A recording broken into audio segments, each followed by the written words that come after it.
welcome students to a new series on Mrs.Biology. Today we will solve IGCSE Biology past papers, as this allows many more students to benefit from these videos. Today's paper will be the extended paper 2 variant 2 May-June 2024.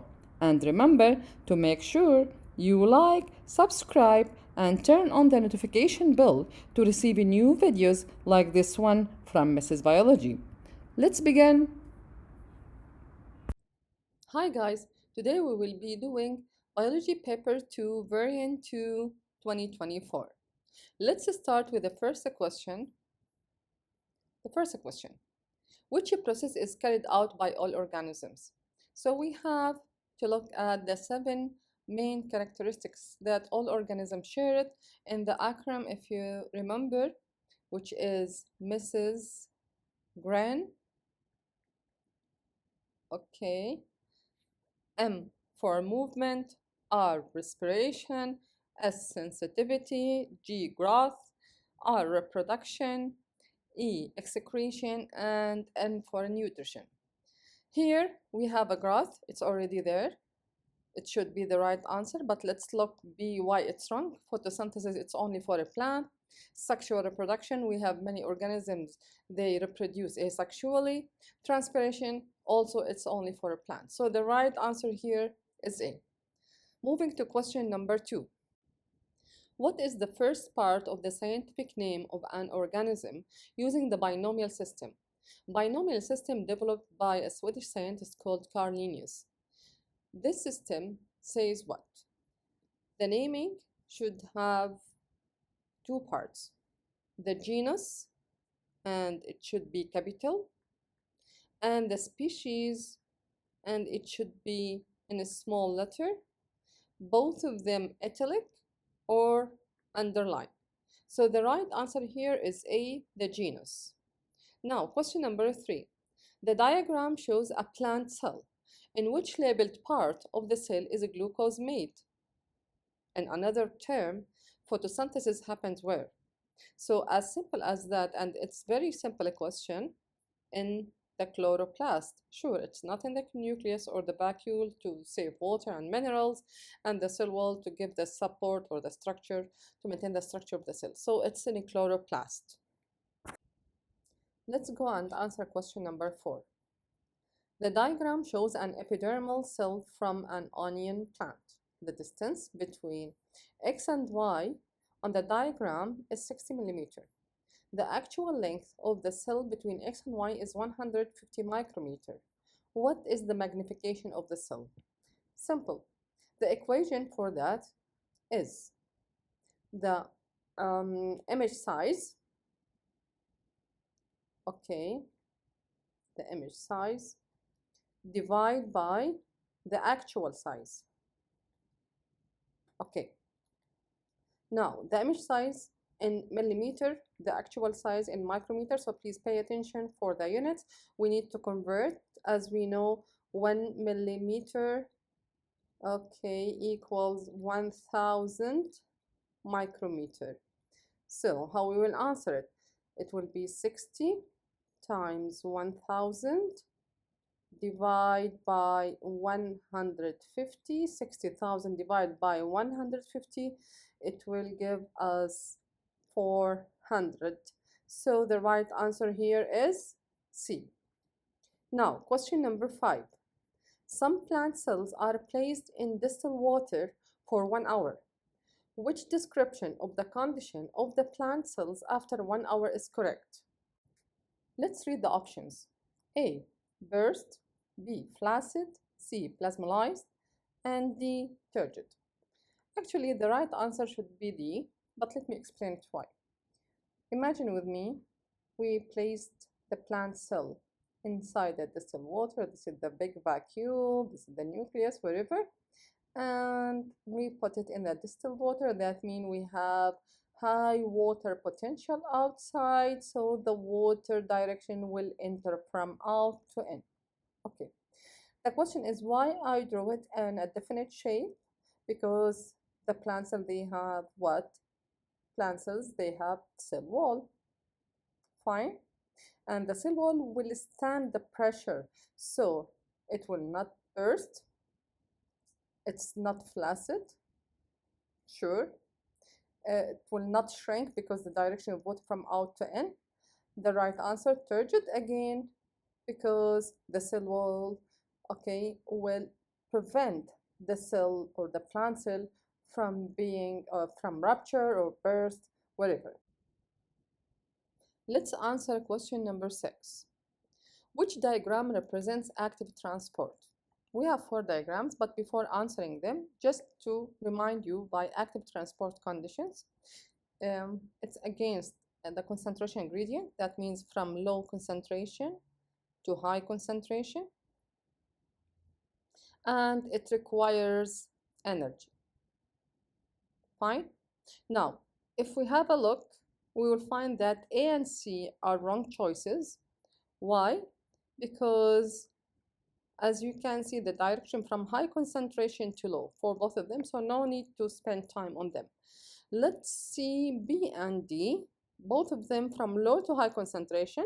This is the first condition. The second one requires energy, and D, they wrote what? Does not require. So this is wrong. That means B here is the right answer. Let's move to question number 7. The diagram shows the bases in a section of DNA, one strand only. Now, what is the base sequence on the complementary DNA strands? It's simple and easy. We'll do the complementary according to Chargaff's rule, base pairing rule.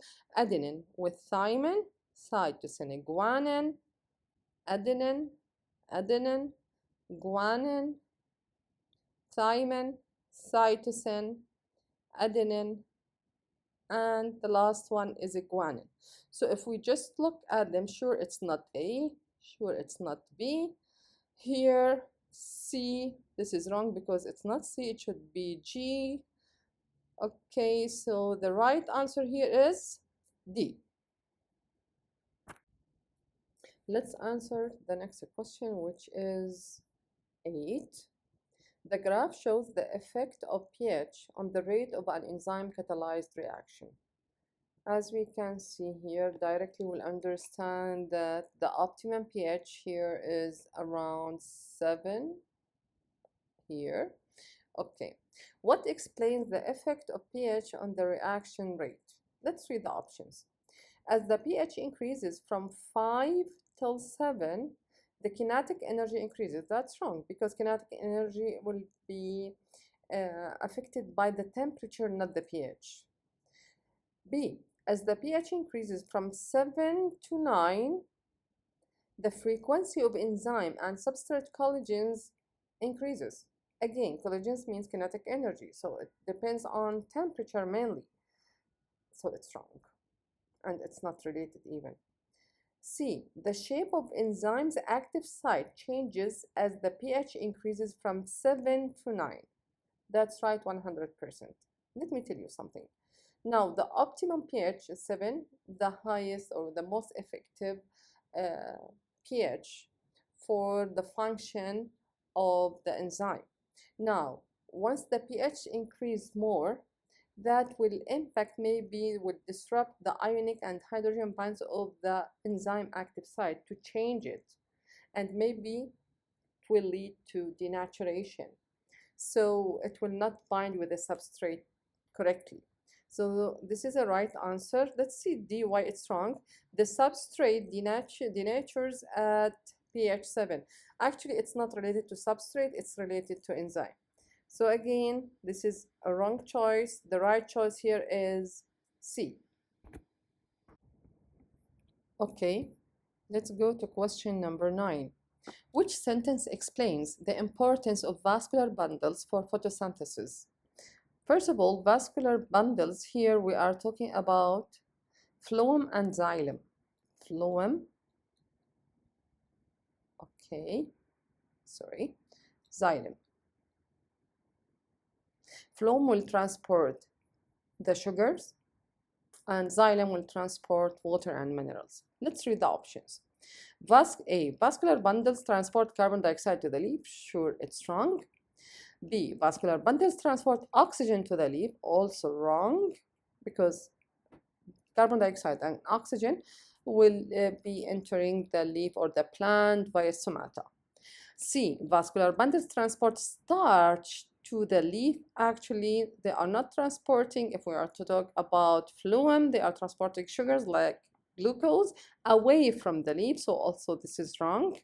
Vascular bundles transport water to the leaf. That's right. This is the xylem. So D is the right answer here. Question number 10. Which substance is the product of protein digestion? Protein is the polymer. Okay. So after digestion, we will have the monomer. The monomer here is what? The amino acids. Fatty acids and the glycerol, parts of lipids. Glucose, carbohydrates. So the right answer here is A. Let's answer now question number 11. Which organ produces amylase? A. Gallbladder. Sure, it's not, because gallbladder stores the bile secretion that comes from liver to do or to break down the big droplet of fat, helping in digestion. B. Kidney. Also, it's wrong. It's the filtration unit to excrete urine outside. C. Esophagus. Esophagus is wrong. Esophagus, it's the pathway for the food to stomach with water. The pancreas, yes, this is the right answer. Now, 12. Which substance is absorbed by lacteals in villi? Now, let me tell you something. Lacteals and villi, they will absorb the fatty acids. Okay? Now, lacteals, what are they? They are the lymphatic vessels found in the villi of the small intestine. Their main role is to absorb fat, especially the fatty acids and the glycerol. Okay, where? To the lymphatic system. Now, for amino acid, for example, and the sugars are absorbed to where? To blood capillaries. So the right answer here is what? Fatty acids. Sure, it's not lactic acids. Sure, it's not the HCl, the hydrochloric acid. Now, let's move to question number 13. The diagram shows part of the alimentary canal. Where is most water absorbed? Very simple and easy. Sure, it will be absorbed in the small intestine. Now, that confuses some students, because we know in the large intestine, mostly they will absorb water and some electrolytes with little amount of vitamins. But 80, just to know, to 90%, okay, from water will be absorbed where? In the small intestine. So the right answer here is D. Now let's go to question number 14. The diagram shows a cross-section of a vellus. On which cell surface are macrovilli found? As simple as that. Macrovilli at the top, at the surface. So let's see here. What do we have? Actually, A is a wrong choice, because this is the capillary. Okay. B also a wrong choice. This is the lacteal, because it's inside. And still we have C and D. If we look at them, we'll find that C it's a wrong choice, because who is at the surface? The choice D. And if we zoom in, you will find the macrovilli should be here. So the right answer for question 14 is D. Question 15. Which feature of xylem vessels provides support to plants? Let's read the options. A. Cells are joined end to end. That's right, but not related. B. No cell contents. C. No cross walls. D. Lignin present. C. The right answer is D, but let me explain to you. When you are talking about lignin, lignin is a tough, woody substance found in the walls of the xylem, dead.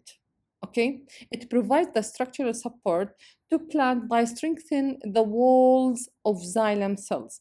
But if we look at A, B, and C, for example, cells are joined end to end, helps from a continuous water conducting column. No-cell contents allows unimpeded flow of water, so even no cross walls also aids in water movement. So the right answer here is D. Moving to question number 16. Which change in an environmental factor will increase the rate of transpiration? Transpiration, evaporation of water from plants. A, decreasing humidity. That's right. Okay. B, decreasing light intensity. Sure, no. Decreasing temperature. Sure, no. Decreasing wind speed. Sure, no. Why no? Decreasing light intensity, temperature, wind will not increase the rate, will decrease it. Okay. So the only right answer is decreasing humidity. So the water vapor in the atmosphere will decrease. And logically speaking, scientifically, the water from plant will leave it, will evaporate. So the right answer here is A. Question number 17. Which statement describes translocation in a plant? Sure, it's in a plant. A. The movement of amino acids and sucrose from the source to the sink in phloem. Sure, it's right. But let's see B, C, and D. The movement of amino acids and sucrose from the source to the sink in xylem. No, it's not related to xylem, so this is wrong. C, the movement of amino acids and sucrose from the sink to source. Phloem is right, but it should be from source to sink, so it's wrong. The last one, the movement of amino acids and sucrose from the sink to the source in xylem, even xylem is wrong, and this should be from source to sink. That means what? That the choice A is the right answer. Let's continue and go to question number 18. Which pathway is taken by blood in a fish? Let me show you the figure about the fish blood circulation and coming back to answer this question. As we can see here, fish have a single loop blood circulation with a two-chambered heart. Blood goes from the heart to the gills for collecting oxygen, then to the body and back to the heart. Let's go back to answer the question. So the right answer here should be C. Once it has one pathway from the heart, then moving to the gills, then to the body, then back to the heart. Single circulatory system. Now, moving to question 19, which component of the blood produces antibodies? Very simple question. As we all know, it's from white blood cells, the lymphocytes, particularly we are talking about B cells. So it's not a plasma, platelets, or really even RBCs. The right answer is D. Let's go and answer question number 20. The cholera bacterium produces a toxin which affects humans. What is an effect of these toxins on the human body? As simple as that, we all know that the impact will happen inside the small intestine, not the large intestine. You can pronounce it intestine or intestine, it's up to you. So the first option is wrong. We add to that it's happening in the lumen. Let me tell you something. The cholera bacterium, which is called Vibrio cholera, produces a toxin that targets the epithelial cells lining the lumen of the small intestine, exactly the jejunum and ileum.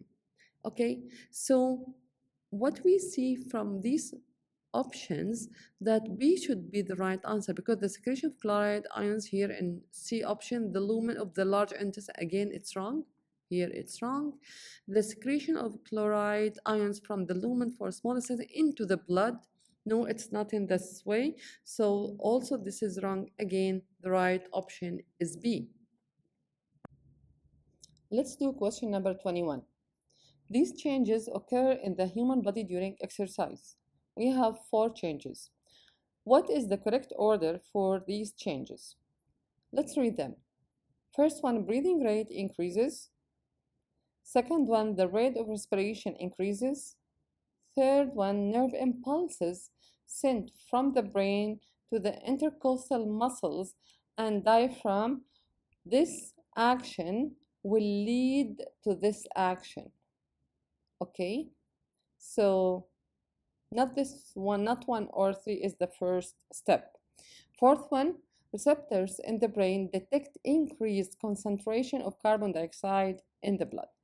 So let's think about it. Once we do the exercise, sure, we will start breathe in a high rate. So the first one must be number 2.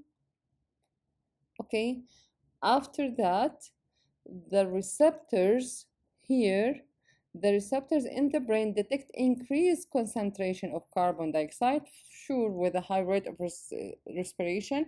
So this should be number 2. 3, nerve impulses sent from the brain to the intercostal muscles and diaphragm. Sure, this is number 3. Then the last one will be breathing as a result will increase. So 2, 4, 3, and 1. That means we are looking for option D. So option D is the right answer. Let's do question number 22. 2 molecules of glucose are aerobically respired.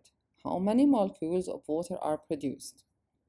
Simply, the chemical equation of respiration is C6H12O6, okay, with 6 oxygen molecules will produce 6 carbon dioxide molecules plus 6 water molecules plus energy. So for 1 glucose molecule, we produced 6 molecules of water. So if we make 2, that means we'll times all that with 2. That means the right answer is 12. Simply. Question number 23. Which substance has a higher concentration in the renal vein than in the renal artery? As we all know, in the vein, especially in renal vein, we are transferring the deoxygenated blood. That means the carbon dioxide. So sure, it's not a glucose, it's not urea, even not oxygen. The right answer is the carbon dioxide. If it was the renal artery, we will choose oxygen. So the right answer here is A. Question number 24. Where are amino acids deaminated and converted into urea? Simply in the liver, and this is one of simple information you have to know. Now question number 25. Which process moves neurotransmitters across a synapse? Now, synapse, let me just draw for you. This is the axon terminal of a neuron, and let me just draw the dendrites of the new neuron cell. I'm not a good in drawing. The neurotransmitters start moving in this direction from the axon terminal to the dendrites, or even maybe the receptors of any muscle cell. So here we have high concentration of neurotransmitters hormone. Okay, do we need active transport? Do we need energy? Sure not. From high to low. Is it diffusion? It should be. This is the right answer. Any idea of gravity here? No, not related. It's not water, so it's not osmosis. So the right answer here is B. Now, question number 26. When the blood glucose concentration is low, okay, which hormone is released and which organ releases it? We all know if we have the sugar and the glucose concentration in the blood is high, directly we think about insulin. Okay, but now the concentration is low, so insulin, it's a wrong choice. That means we will exclude C and D. The right hormone, sure, it will be glucagon. But the question is it from liver or pancreas? The right answer, it's pancreas. Let me explain the answer or clarify one point. When blood glucose levels are low, okay, the hormone glucagon is released by alpha cells of whom? Of pancreas. Now, the glucagon signals the liver, okay, to break down stored glycogen into glucose and release it into the bloodstream, helping to raise again the blood sugar levels back to normal. So the right answer here is what? B. Let's move now to question number 27. A shoot grows towards the direction of light. These statements compare shoot cells on the side in the light with cells on the side in the shade. Okay, which statements explain why the shoot grows towards the light. Okay, let me show you a figure to explain it first, then to answer the question in a simple way. Here's the figure, let me explain it. These are the shoot before and after. This is the direction of the sun. Okay, so this is the auxin hormone.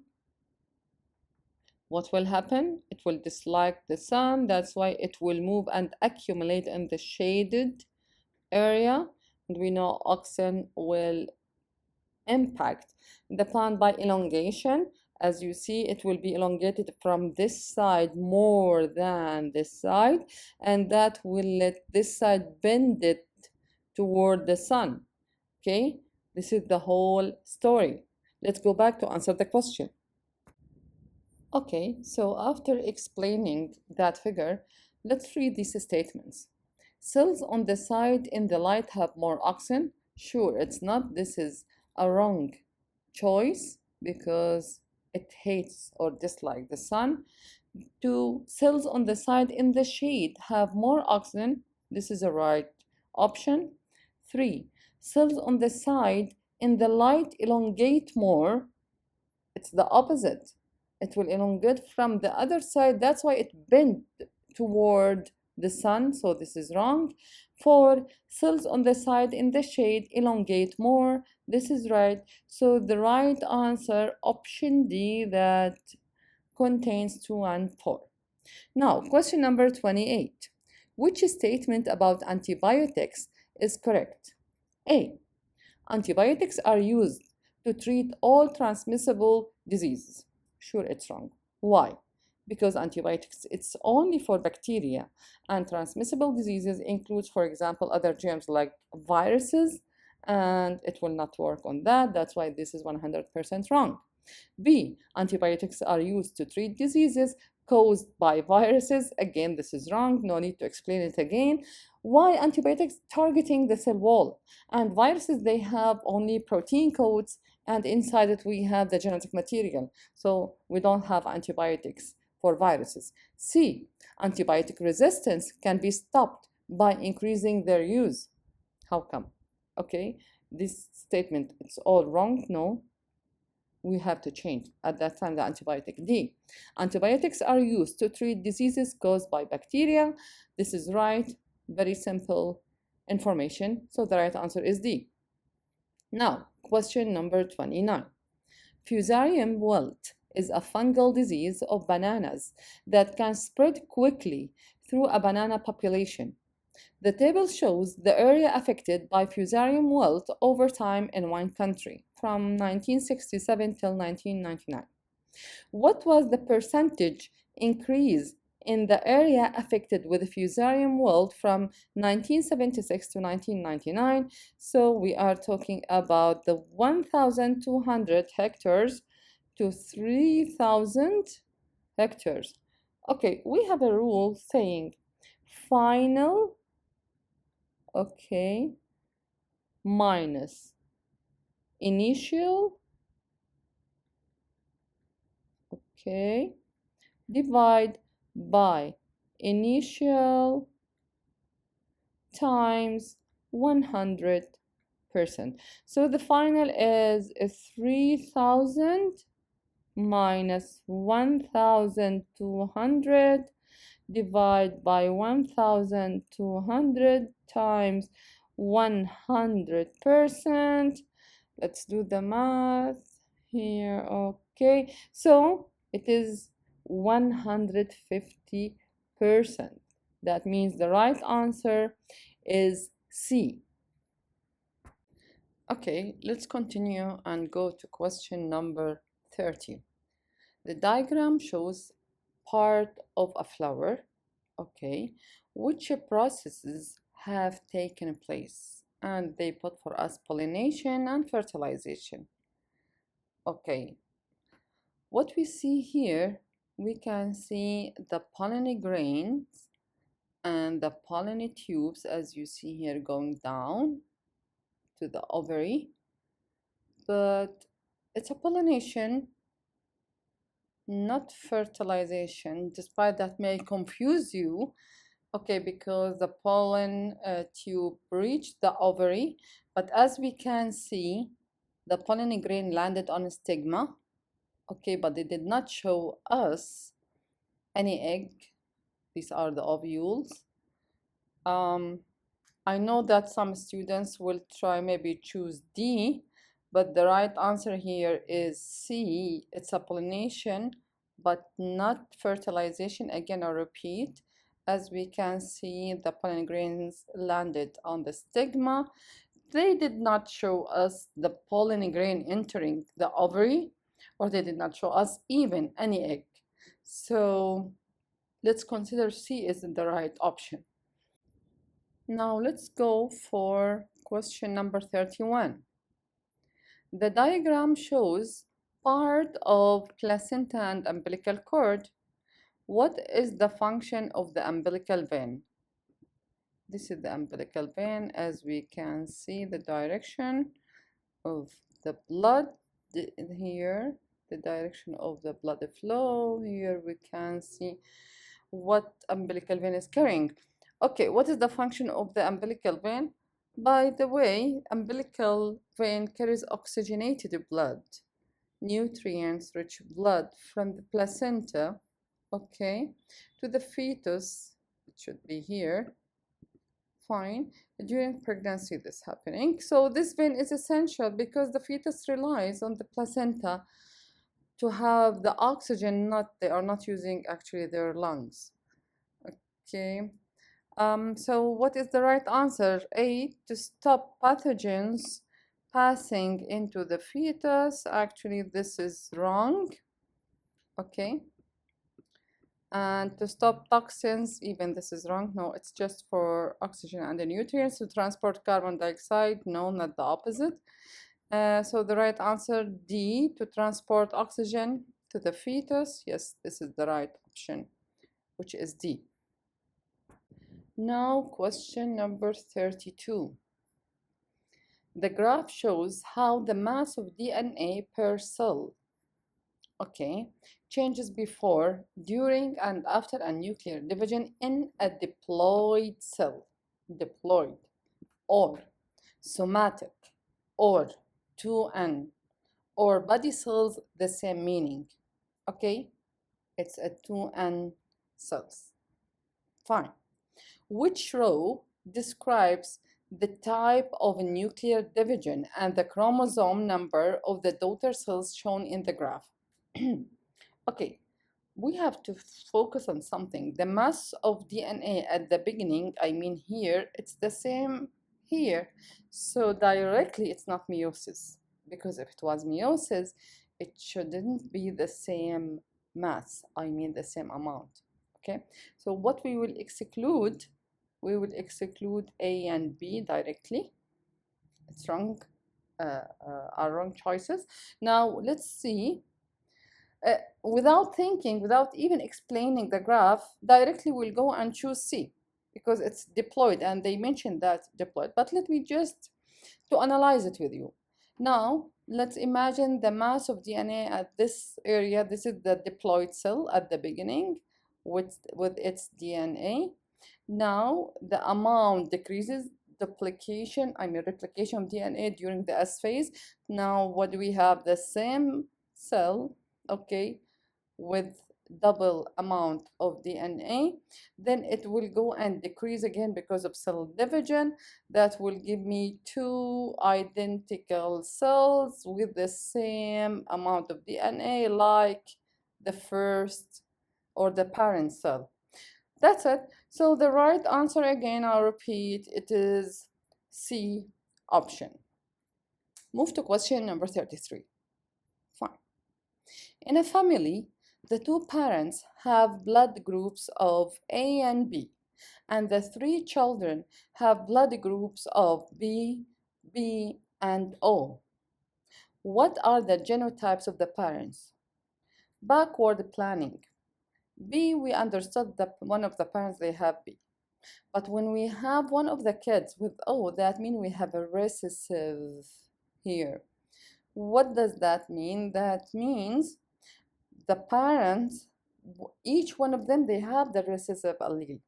So one will be, okay, like this. Fine. Okay, this is with O. And the other will be like this. Let me just do the Punnett square with you to make sure. Okay, let's try. Where we'll put it like this. This is, for example, A, and this is B. This is the other one. So here we have AB. Okay. Here we have B. Here we have A. And the last one that explains why we have O. Okay. So their kids, B and O. So which answer is right here? C. Okay, so this is the right answer. Okay, question 34. Which statement describes a type of variation? Let's read one by one. The first one. A. Continuous variation is usually caused by the environment only. This is the wrong answer. Why? Because continuous variation is affected by both genes and environment, not just the environment. Okay, so that's why it's wrong. B. Continuous variation results in a limited range of phenotypes with no intermediates. Also, this is wrong. Why? Because continuous variation shows many intermediate phenotypes. That's why it's wrong. So it's not a limited number with no intermediates. C. Discontinuous variation is usually caused by genes only, and this option is right example like the blood type. Okay, let's read the last one and explain why it's wrong. Discontinuous variation results in a range of phenotypes between two extremes. Actually, this is wrong. Why it's wrong? Because a range of phenotypes between extremes describes what? Continuous, not discontinuous. So that's why it's wrong. Let's move to question number 35. The photograph shows a water lily plant, which is a hydrophyte. Fine, we all know that. Which statement explains why the stomata are located on the upper surface of the leaf? Makes sense. To exchange the gases. They cannot exchange the gases in water. A, to allow carbon dioxide from the air to enter the leaf for use in photosynthesis. I agree. Let's see B, to allow carbon dioxide produced by photosynthesis to leave the leaf. Actually, carbon dioxide not to produce photosynthesis. They use it, they consume it, they produce oxygen. So this is wrong. C, to allow oxygen from the air to enter the leaf for use in photosynthesis. Oxygen we are not using to photosynthesis. We produce it by photosynthesis. It's used by respiration, so this is wrong. D, to allow oxygen from the water to enter the leaf for respiration. How it will diffuse? It's not a diffusion at all. It's not, so it's wrong. It's wrong. The right answer here is what? Is A. Okay, now the next question, which is 36. Which term is used when humans cross individuals with desirable features? Is it a genetic breeding? Actually, no. Natural breeding? No. They will choose it. It's not sure pure breeding. It is selective breeding. Why it is selective breeding? Because humans choose parents with desired traits to produce better offspring. That's why it's the right answer. 37. Which diagram shows part of nitrogen cycle? Okay, let's see. Nitrogen gas in atmosphere for all. Now we'll make nitrates. This is right and this is right. So let's start with option A. Nitrogen fixation by nitrogen fixing bacteria. Yes, this is right. Denitrification, no, it's the other way around. This is wrong. So option A is wrong. Moving to option B. Nitrogen gas, also nitrogen fixation, again this is right. Denitrification, it's the opposite way. Yes, this is right. That means B is the right option. Let's see why other options are wrong. Nitrogen fixation, it's not in this way. Again, yes, even if denitrification is the right, but see, now it's a wrong option. D, the same, nitrogen fixation, no, it's the opposite way in the soil with nitrogen fixing bacteria. And even this direction is wrong. That means also D is wrong. So the right answer here is B. Let's move to question number 38. Number 38. What is an advantage of growing crops as a large-scale monoculture? Monoculture means culturing or planting the same type of a crop. Okay, that will yield to what? Biodiversity is increased? Sure not, because already it's a monoculture, so it's wrong. Okay. Genetic variation is increased, also the same idea, it's wrong, no. Water use is increased, not related. Yield of the crop is increased, that's right, because yield of the crop, monoculture allows efficient farming practices leading to higher crop yield, which is right. Okay. Okay, now let's go to question 39. Yeast can produce carbon dioxide and ethanol. Okay, fermentation. What can be made using these products? Okay, A. Carbon dioxide by fuel? No. Sure, no. Washing powder? No. Okay. B. Washing powder? Also no. Fruit juice, ethanol? No. Fruit juice? No. Bread? No, that's for carbon dioxide. So it seems D is the right answer. Carbon dioxide, bread? Yes, we all know that. And ethanol as a biofuel. Perfect. So the right answer is D. Very simple question.